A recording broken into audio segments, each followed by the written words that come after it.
नंतर एक अत्यंत पॉझिटिव्ह बातमी। हिंगोली जिल्ह्यातल्या कळमनुरी तालुक्यात सध्या हजारो लोक दुष्काळाशी दोन हात करतायत।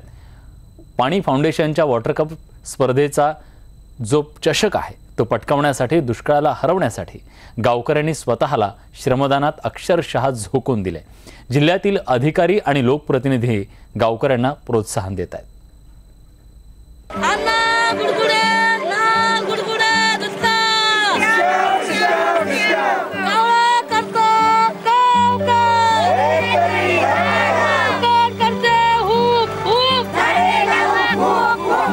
आजवर या लोकांना छळणाऱ्या गावातल्या दुष्काळाची आता काही खैर नाही। 100% आदिवासी असलेल्या कळमनुरी तालुक्यातल्या रामवाडीची कायम दुष्काळी हीच ओळख, पण ती पुसण्यासाठी दुष्काळाशी दोन हात करण्यासाठी गाव पेटून उठलंय आणि त्यांना प्रोत्साहन देण्यासाठी हिंगोलीचे खासदार आमदार मैदानात उतरले। पूर्वी गावामध्ये एखाद्याची आडवान एखाद्याची जिरवा हे ब्रीदवाक्य असायचं, परंतु यावर्षी सगळं गाव कळमनुरी तालुक्यातली 110 गावं पाणी आडवा आणि पाणी जिरवा या संकल्पनेतून सकाळी 5 वाजल्यानंतर प्रत्येक माळरानावर जिथे जिथे ही पाणी फाउंडेशनची कामं करता येईल, जिथे जिथे जलसंवर्धनाची कामं करता येईल त्यासाठी जमतायत की जेणेकरून पुढच्या वर्षी किमान हे गाव टँकर मुक्त व्हावं आणि त्या माध्यमातून सर्व गाव कामाला लागलेला आहे। गावातला प्रत्येक माणूस, आज जर आपण तुम्ही गावात पाहिले तर एक माणूस सुद्धा सापडणार नाही। एवढ्या प्रकारचे लोक इथं आज सर्वजण आले, शाळा विद्यार्थी असतील, वयोवृद्ध असतील, सर्व नौजवान असतील, सगळे या कामाला गुंतले आहे। केवळ लोकप्रतिनिधीच नाही तर प्रशासनातले उच्च पदस्थ अधिकारीही श्रमदान करतायत। आमची एक नागरिक म्हणून आम्ही याच्यामध्ये आपला काही सहभाग व्हावा तर श्रमदानाच्या निमित्ताने मी आलो आणि खूप गावात आल्यानंतर एवढं चांगलं वाटलं की एवढं ऊर्जा आणि एवढी उत्स्फूर्तता आहे या गावामध्ये।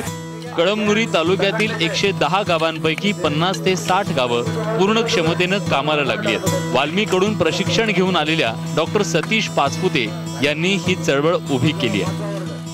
वॉटर लँड मॅनेजमेंट इन्स्टिट्यूट वाल्मीच्या माध्यमातून आम्ही प्रशिक्षण या ठिकाणी घेतलं आणि प्रशिक्षण घेऊन प्रत्येक गावामध्ये जलसंधारण आणि मनसंधारण या माध्यमातून पाणलोट क्षेत्रामध्ये उपचार या ठिकाणी करत आहोत। श्रमदान करणाऱ्यांसाठी दिव्या इथं खाऊ घेऊन आली आहे। इथे मी माझ्या खाऊच्या पैशातून जे पैसे उरलेले आहेत, जमा केलेले आहेत, त्याच्यातून मी थोडीफार तरी मदत करावं म्हणून जे बिस्किट असतात ते कारल्याची बिस्किट इथे लहान मुलांना व गरजेच्या लोकांना दिलेले आहेत।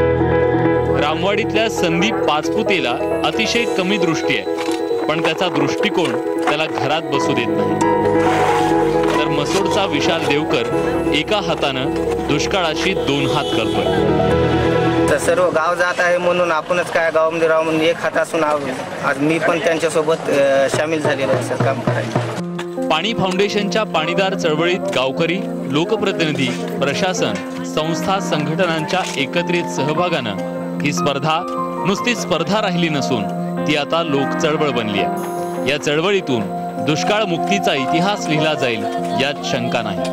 कन्हैया खंडेलवालसह bureau report, news 18 Lokmat, Hingoli.